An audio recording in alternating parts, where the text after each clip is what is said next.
በነገር ሁሉ የተሳካልን የሆነልን የቀናን ይሆን ዘንድ የአምላካችን የፈጣሪያችን በጎ ፈቃድ ቅዱስ ዮሐንስ በቅዱስ መጽሐፍ ላይ እንደዚህ ብሎ አስፍሯል።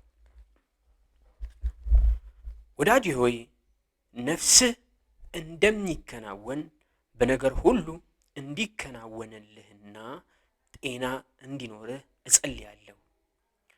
ወንድሞች መጥተው አንተ በእውነት እንደምትሄድ ስለ እውነትህ ሲመሰክሩ እጅግ ደስ ብሎኛልና ልጆቼ በእውነት እንዲሄዱ ከመስማት ይልቅ የሚበልጥ ደስታ የለኝም ይላል ቅዱስ ዮሐንስ በቅዱስ መጽሐፋችን ላይ ማለት ነው። እንደዚህ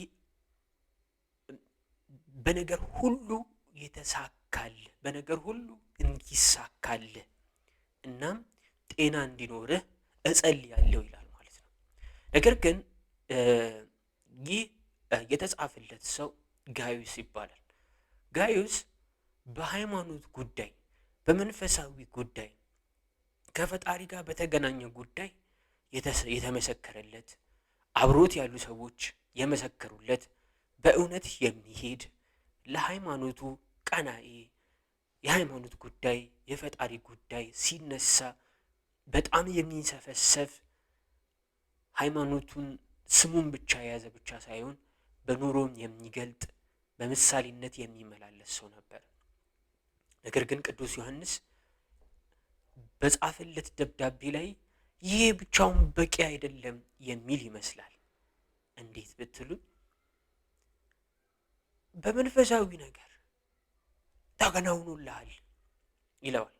ነገር ግን በነገር ሁሉ ደግሞ እንዲከናወንልህ እናም ጤና እንዲኖርህ እጸልያለሁ ይላል ማለት ነው። ስለዚህ ቅዱስ ዮሐንስ ጋዩስን ከመምከር አልፎ ከመናገር አልፎ ተጨንቆ ሲጸልይለት የነበረው ነገር ጋዩስ በነገር ሁሉ የተሳካለት ሰው ይሆን ዘንድ ነው። ምናልባት በነገር ሁሉ የተሳካለት ሰው የሚለውን በነገር ሁሉ የሆነለት ሰው የሚለውን እኔ ልህቀት እለዋለሁ። ልህቀት ማለት ነው። ልህቀት የሚለውን በጣም የተከበሩ የሀገራችን ትልቅ ሰው የነበሩ በኃይለ ሥላሴ ዘመን የኖሩ ጥሩ ከስነ ጽሑፍ አንጻር ትላልቅ ነገሮችን ያበረከቱ ትልቅ ሰው ኪዳነ ወልድ ክፍሌ በመጽሐፋቸው ላይ በመጽሐፈ ሰዋስው ወግስ ወመዝገበ ቃላት ሐዲስ ላይ ስለ ልህቀት ወይ ደግሞ በሳቸው በመዝገበ ቃላት ባበረከቱልን መዝገበ ቃላት ላይ ስለ ልህቀት እንደዚህ ብለዋል። ልህቅ ማለት ታላቅ በማለት ሊቅ የሚለውን ደግሞ አለቃ፣ ታላቅ፣ አባት፣ ጌታ፣ መምህር፣ ሹም በማለት አስፍረዋል ማለት ነው። ጨምረውም ልህቀት ማለት ብኩርና በማለት ልህቅና ደግሞ እርግና፣ ብኩርና፣ ታላቅነት እንደሆነ ኪዳነ ወልድ ክፍሌ አስቀምጠውልናል ማለት ነው። እንዲሁም ደግሞ የአዲስ አበባ ዩኒቨርሲቲ የኢትዮጵያ ቋንቋዎችና ጥናት ምርምር ማዕከል በ1993 ላይ ባወጣው መዝገበ ቃላት ላይ ሊቅ ማለት በትምህርት የበሰለ የተራቀቀ ምሁር አዋቂ በማለት አስቀምጧል ማለት ነው። ይህንን ልህቀት የሚለውን ወይ ደግሞ በነገር ሁሉ የተሳካለት ሰው በነገር ሁሉ የሆነለት ሰው የሚለውን ወደ ራሳችን ስናመጣው ደግሞ በነገር ሁሉ የተራቀቀ የበሰለ ሆኖ መገኘት፣ የተሻለ ሆኖ መገኘት፣ በልጦ መገኘት፣ ያልተወላገደ ያልተንሻፈፈ ህይወትና ኑሮ ማለት ይችላል። ወይ ደግሞ ሁለንተናዊ መሻሻል ልንለው እንችላለን። አንድ ሰው ከጊዜ ወደ ጊዜ ራሱን እያሻሻለ ኢኮኖሚውን እያሻሻለ እውቀቱን እያሻሻለ ኑሮውን እያሻሻለ ትላንትና ከነበረበት ትንሽ እየጨመረ ባህሪውን እያሻሻለ የሆነ ነገር እያሻሻለ ትንሽዬ ጠብታ የምታህል ነገር እንኳን ብትሆን እየጨመረ የሚሄድ ሰው ወደ ልህቀት እየሄደ ነው ማለት እንችላለን። መጨመር፣ መሻሻል ማለት ነው። የተማረም ስንል ፊደል የቆጠረ ብቻ ሳይሆን ስለ ራሱ ጉዳይ ያወቀ ሰው፣ እንዴት መኖር እንዳለበት ያወቀ ሰው፣ እንዴት መውጣት መግባት እንዳለበት ያወቀ ሰው፣ እንዴት ራሱን ማስተዳደር እንዳለበት ያወቀ ሰው፣ እንዴት ሀሳቡን ማስተዳደር እንዳለበት ያወቀ ሰው፣ የት ጀምሮ የት መጨረስ እንዳለበት፣ ወዴት መሄድ እንዳለበት፣ ለምን ዓላማ መኖር እንዳለበት፣ ምን እያደረገ እንደሆነ ያወቀ ሰው ልቅ ነው ማለት እንችላለን ማለት ነው። ልህቀት ማለት በሌላ ደግሞ ስንመለከት በነገሮች ሁሉ መሻሻል ወይ ደግሞ እውነተኝነትን ማጣጣም እንችላለን ማለት ነው። በዚህ ዘመን እንደሚኖር ወጣት ራሳችንን ስንመለከት ምናልባት አንዳንድ ጊዜ ወይ በትምህርት ብቻ አሪፍ እንሆናለን፣ ወይ በመንፈሳዊ ነገር ብቻ አሪፍ እንሆናለን፣ ወይ በሆነች ነገር አሪፍ እንሆንና ቆንጆ እንሆንና በቃ ጥሩ ብቃት ያለው ሰው እንሆንና በሌሎች ነገሮች ደግሞ አንዳንድ ጊዜ ስንደክም እንታያለን። ወይ ደግሞ ይሄ መብሰላችን፣ ማደጋችን፣ መለወጣችን በአንድ አቅጣጫ የሆነና ሌላው ጎናችን ትንሽ ያልበሰለ፣ ትንሽ ያልበቃ፣ ትንሽ ያልደረሰ የሚሆንባቸው ጊዜያቶች ብዙ ናቸው። በተለይ ደግሞ በዚህ ዘመን እየኖርን ያለን ወጣቶችን እኔንም ጨምሮ ማለት ነው እና ቅዱስ መጽሐፋችን ላይ ሆሴዕ 7:8 ላይ እንደዚህ የሚል ቃል አለ። ኤፍሬም እንዳልተገላበጠ ቂጣ ነው ይላል። ያልተገላበጠ ቂጣ እና ያልተገላበጠ ቂጣ አይታችሁ ከሆነ አሁን እኛ አሁን ማለት ከፈለግኩት እዛ ጋር ለማለት የተፈለገው ዋና መልእክት አለው። ግን ያልተገላበጠ ቂጣ የሚለውን ቃል ብቻ ወስደን ስንመለከት ያልተገላበጠ ቂጣ ማለት ይሄ በአንድ በኩል ብቻ ድብን ብሎ የበሰለ፣ በሌላ በኩል ደግሞ ስናየው ገና ሊጥ የሆነ ማለት ነው እና በጣም ያልበሰለ በአንድ በኩል ብቻ ወይ ደግሞ ያልተገላበጠ ቂጣ በአንድ በኩል ብቻ የበሰለ ቂጣ ማለት በሰዓት ላይ አንድ ጎኑ ብቻ ለረጅም ሰዓት የቆየ ማለት ነው። አንድ ጎኑ ብቻ ድብን ብሎ ያረረ የበሰለ ማለት ነው። እንብላው ብላችሁ ብታነሱት ልትበሉት አትችሉም። በአንድ በኩል አሯል፣ የሆነ መሀል የበሰለ ነገር ልታገኙ ትችላላችሁ። በሆነ ጎኑ ደግሞ ሊጥ ነው። ስለዚህ በራበን ሰዓት እንኳን ይሄ ነገር ቢቀርብልን ለመብላት ልንታገል እንችላለን። ለማብሰሉ እንኳን ምጣድ ላይ መልሰን ብንጥደው ይሄ ያረረው በኩል የበሰለው በጣም ያረረው በኩል ድብን ብሎ ያርብናል። ያልበሰለውን በኩል እንኳን ለማብሰል ብንሞክር መሀል ላይ ያለው ሊጡ አሁንም እሳት የማግኘት አቅም አይኖረውም ማለት ነው። ስለዚህ ለማብሰልም አይሆን ለመጣል አይሆን እህል ነው አንጥለው ነገር አንበለው ነገር ሊጥና የበሰለ ነገር እና ምናልባት አንዳንድ ጊዜ እንደዚህ የምንሆንባቸው በሆነ ነገር ብቻ የበሰለን ለምሳሌ ትምህርት አንዳንድ ጊዜ ትምህርት ብቻ የምንሆንበት ጊዜ አለ። ቤተሰብም በደንብ አድርገን ሀሁ እንድንቆጠር በቃ ሀሁ በደንብ እንድንቆጠር ያበረታቱናል፣ ይነግሩናል። ነገር ግን አንዳንድ ጊዜ ምናልባት የወደቀው እቃ እንኳን እንዳናነሳ ወይ ደግሞ የወደቀ እቃ የምናነሳበት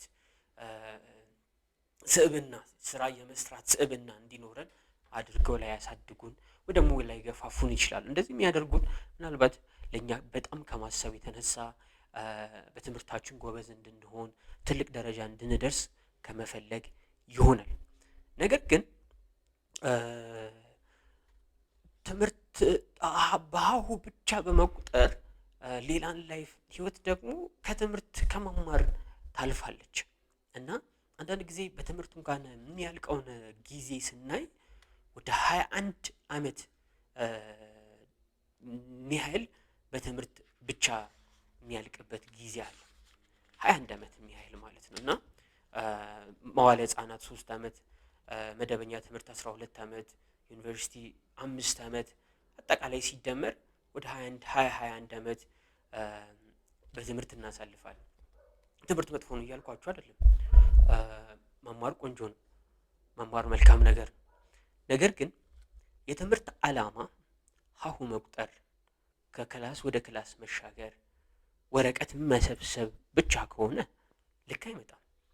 ትምህርት ግን ራስን መቀየር፣ ባህሪን መቀየር ከቻለ፣ ለምሳሌ ስለ ኢንጂነሪንግ መማር ሳይሆን ኢንጂነር ሆነን መውጣት ከቻለን፣ ስለሆነ ነገር መማር ሳይሆን ራሳችን ያን ነገር ሆነን መውጣት ከቻለን፣ ተምሮ ስራ ፈቶ መቀመጥ፣ ስራ አጥቶ መቀመጥ አይሆን። ነገር ግን ስለሆነ ነገር ከተማርን የኛ ማንነት ያን ነገር ካልሆነ የመፍትሄ ሰው መሆን ለራሳችን ትምህርቱ ለራሳችን ላይ ጠቅመን ይችላል። ትምህርት ግን የባህሪ ለውጥ ማምጣት ከቻለ መልካም ነው ማለት ነው።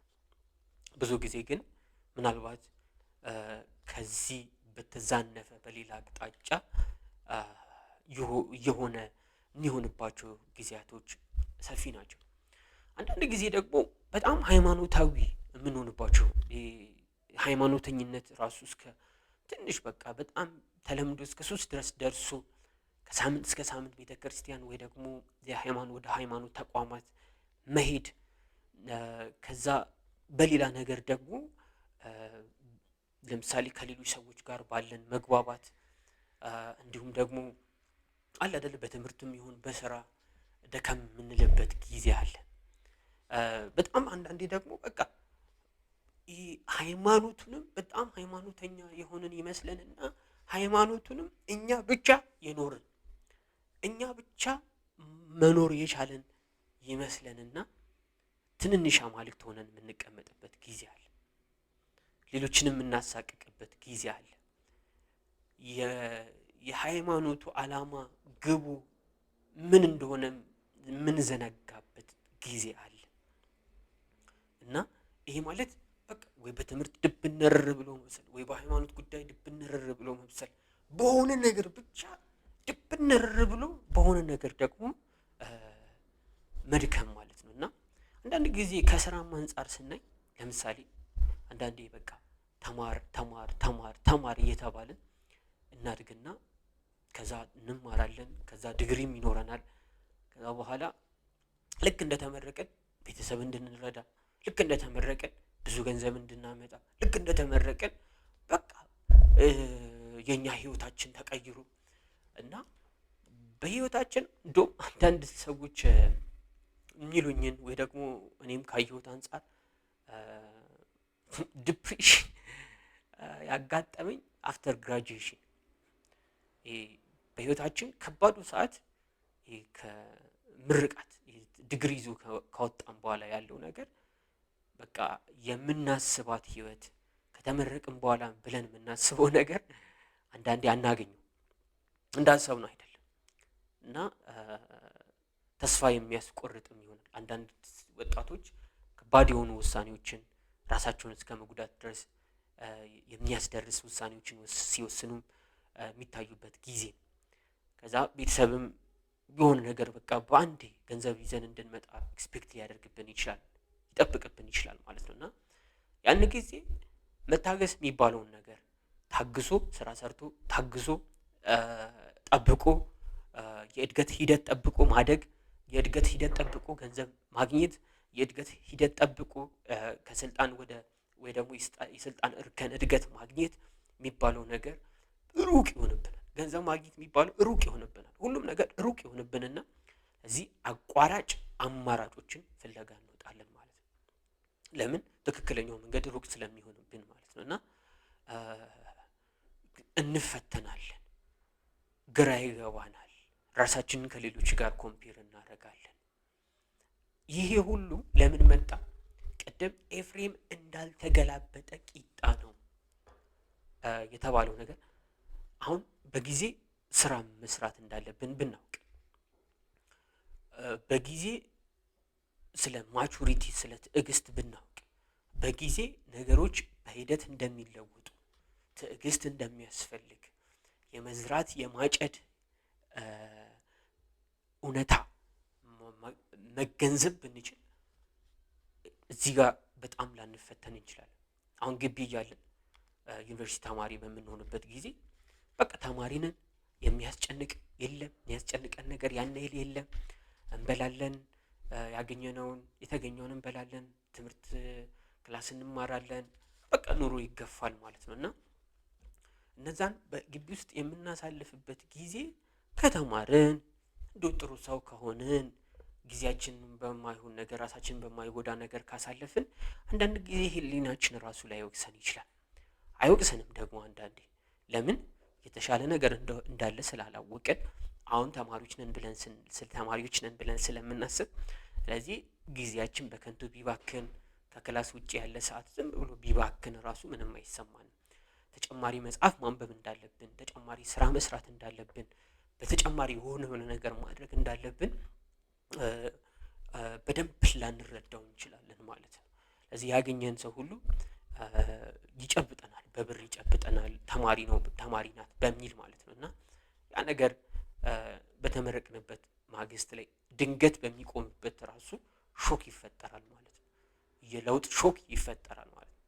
ስለዚህ በጊዜ ስለ ስራ፣ በጊዜ ስለ ኑሮ ህይወት፣ በጊዜ ስለ ማቹሪቲ፣ በጊዜ ራስን ስለ ማስተዳደር፣ በጊዜ ባለራዕይ ስለመሆን፣ በጊዜ ኃላፊነት ስለመወሰድ፣ በጊዜ ኢቭን የባህሪያችን ራሱ ምን እንደሚመስል ምን እንደምንፈልግ እና ለምን ዓላማ እንደተፈጠረን ስፔሲፊካሊ ፈጣሪ ለምን በዚች ምድር እንደሚያኖረን ማወቅ ተገቢ ነው ማለት ነው በጊዜ።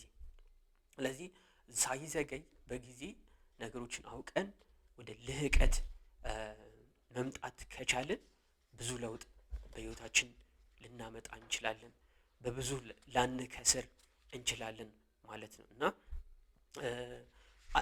አንዳንድ ይሄ በጊዜ ሊቅ ለመሆን፣ በጊዜ ራስን ስለማወቅ፣ በጊዜ ሚዛናዊ የሆነ ህይወትና ኑሮ ለመኖር የሚጠቅሙ 11 ጥያቄዎችን ያዘጋጇቸው 11 ጥያቄዎች አሉ። እነሱን ልጠይቃችሁ። አንደኛ ራሳችንን መጠየቅ ያለብን ራዕዬ ምንድን ነው?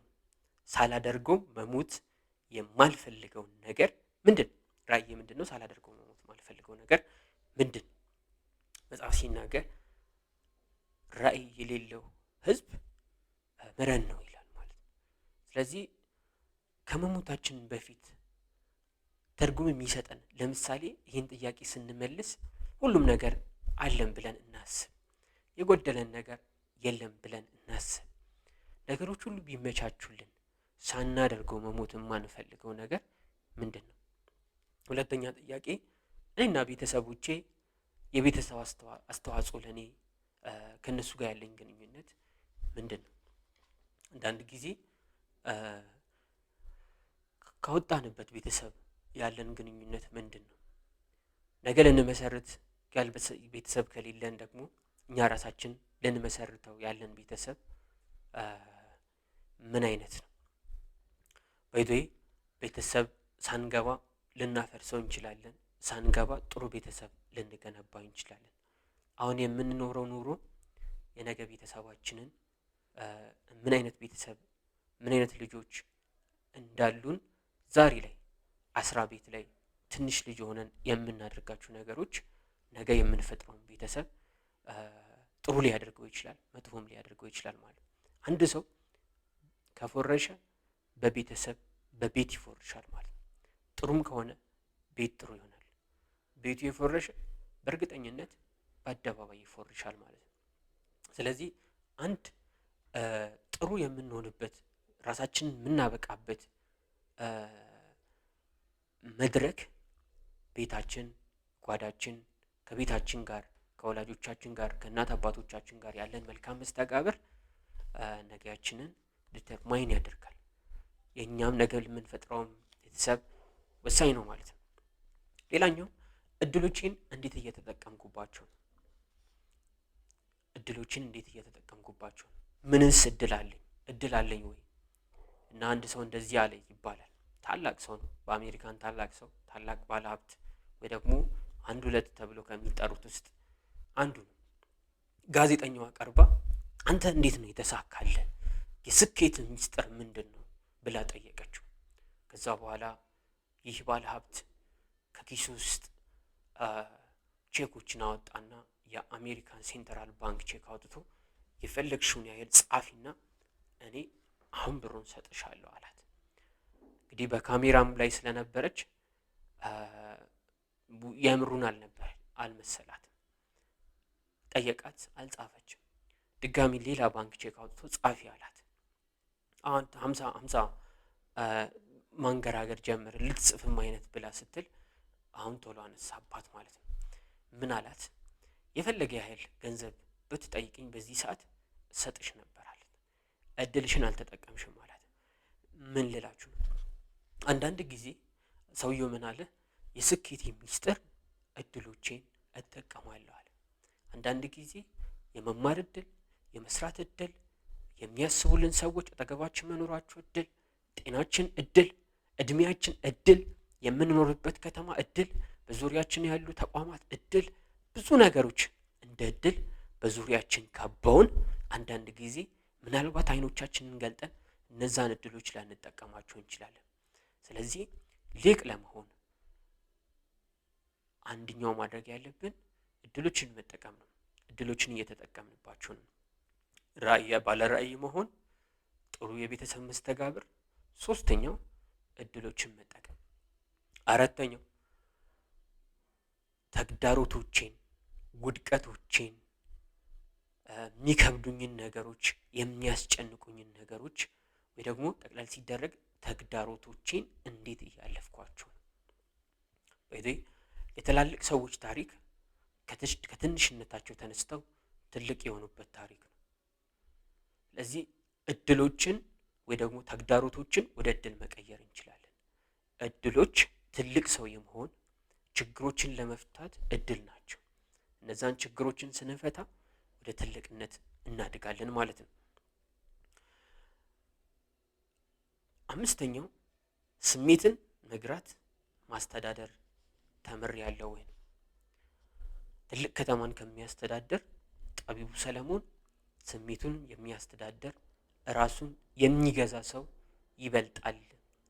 ከተማን በጉልበቱ ከሚገዛ ሰው ራሱን የሚገዛ ሰው ይበልጣል ይላል ማለት ነው። ተምረናል ወይ ራሳችንን ማስተዳደር? የሚሰሙንን ስሜቶች ማስተዳደር ነው ወይስ የሚሰሙን ስሜቶች ይነዱናል? ተስፋ መቁረጡ ይነዳናል። በተስፋ በመቁረጥ ግራ በመጋባት ወይ ደግሞ የሚሰሙን ስሜቶች ይይዙናል ወይስ እኛ ተቆጣጥረናቸው ወደ ትክክለኛ አቅጣጫ ስሜቶችን ገርተን አስተዳድረን ወደ ትክክለኛ አቅጣጫ እየተጓዝን?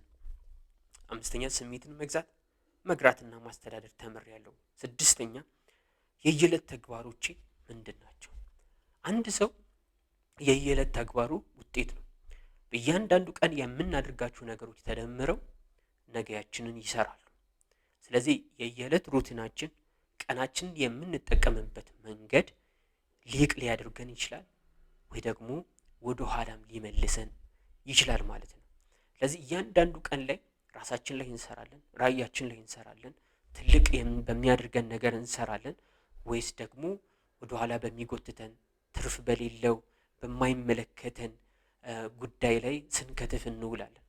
ስለዚህ ሊቅ ለመሆን ካሰብን እለት እለት የምናደርጋቸው ነገሮች ከጠዋት እስከ ማታ የምናደርገውን ነገር ምን እንደሆነ ማወቅ አለብን። ሰው የየዕለት ተግባሩ ውጤት ስለሆነ ማለት ነው። 7 የውጤታማነቴ ወይ ደግሞ የውድቀቴ ሚስጥር ምንድን ነው? ከወደቅን ምንድን ነው ለዛ ውድቀት ምክንያት የሆነን? ስትሄድ የመታ ድንጋይ ከደገመን ስንመለስ፣ ስንሄድ የመታን ስንሄድ ያደናቀፍን ስንመለስ ደግሞ ከደገመን፣ ትላንትና በወደቅንበት፣ ትላንትና በተሳሳትንበት፣ ትላንትና አቅም ባጠረን፣ ትላንትና ግራ በተጋባንበት፣ ትላንትና በተሳሳትንበት ደግመን መሳሳት ተገቢ አይደለም ማለት ነው። ስለዚህ ያንን ካደረግን ልክ አይመጣም ማለት ነው። ነገር ግን ከትላንትናችን ውድቀት፣ ከትላንትናችን ጥፋት፣ ከትላንትናችን ድካም ተምረን የተሻለን ሰዎች ለመሆን ሊቅ ለመሆን ማሰብ አለብን ማለት ነው።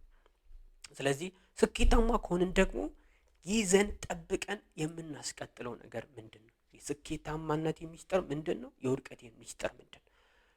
የስኬታማ ያደረገንንም ካወቅን ወይ ደግሞ እንድንወድቅ እንድንደክም ከመንገዳችን እንድንስት ያደረገንንም ነገር ካወቅን ወደ ልህቀት እንጓዛለን። ማስተካከል፣ መጠበቅ ያለብንን በመጠበቅ መጣል ያለብንን በመጣል ማለት ነው። እና እሱንም ማወቅ አስፈላጊ ነው። 8ኛ ተጓዳኝ ተግባራቶቼ የትርፍ ጊዜ ስራዎቼ ምንድን ናቸው? ሰራተኛ ልንሆን እንችላለን፣ የመንግስት ሰራተኛ፣ የተለያዩ ስራዎች ላይ ኢንጌጅ መሆን እንችላለን። ነገር ግን ትርፍ ባለን ሰዓት ላይ ከስራ መልስ ከሆኑ ነገሮች መልስ ሆቢ ያለን ወይ የእጅ ሙያ ያለን ወይ የተለያዩ አፈር ልንነካ፣ እንጨት ልንቀጠቅጥ፣ ብረት ልንነካ፣ የሆነ ነገር ልናደርግ፣ ልንቆርጥ፣ ልንቀጥል፣ የሆነ ነገር የምናደርግበት አይምሯችን እንዲዝናና በትርፍ ጊዜያችን ልናደርጋቸው የምንችላቸው ነገሮች አሉ ወይ? እነዚህ ነገሮች ሙሉ የሚያደርጉን፣ ሀሳባችን የሚያሰፉ፣ የአይምሮ ጤና፣ የመንፈስ ጤናን የሚጨምሩ ነገሮች ናቸው ተጓዳኝ ተግባራት፣ በትርፍ ጊዜ የምናደርጋቸው ነገሮች ማለት ነው። እነሱ ምንድን ናቸው? እንዲሁም ደግሞ ወደ ልህቀት የሚያደርሱን ነገሮች አንዱ እሱን አቋሜ አለኝ ወይ? አቋም አለኝ ወይ? ቫልዩ አለኝ ወይ? ምን አይነት ቫልዩዎች አሉኝ? የማልጥላቸው እሴቶች ምንድን ናቸው?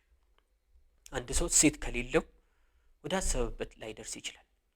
ከተለያዩ ነገሮች አንጻር እሴቶች የማንጥላቸው የማንደራደርባቸው እሴቶች ሊኖሩን ይገባል። ከቤተሰብ አንጻር፣ ከስራ አንጻር፣ ከመዝናናት አንጻር፣ ከክሬቲቪቲ አንጻር፣ ከማህበራዊ ህይወት አንጻር፣ ከሀገር አንጻር፣ ከተለያዩ ነገሮች እሴቶችን ስንገነባ ወደ ልህቀት ወይ ደግሞ በነገር ሁሉ ሚዛናዊ ወደምንሆንበት በነገር ሁሉ ልቅ ወደምንሆንበት እሴትን አለመጣል ይደግፈናል፣ ወደዛ ይመራናል ማለት ነው። 10ኛ